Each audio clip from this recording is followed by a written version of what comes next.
பாதிக்கா கதை கேட்கும் போதே கீழே வந்துட்டார்.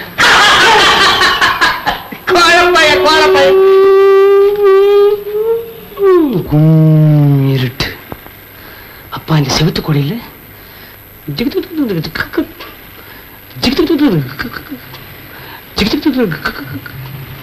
அந்த சத்தம் மாத்திரம் லேசா கேக்குது.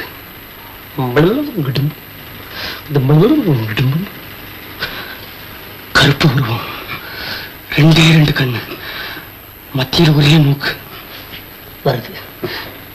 டக் டக் டக். ஷூஸ் இல்ல, அந்த சத்தம்.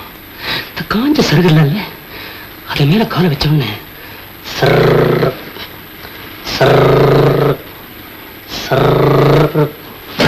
பாலடைஞ்ச பங்களா, பக்கத்திலேயே பாலடைஞ்ச பங்களா. இதே மாதிரி அந்த கருப்பு பாக்கெட்ல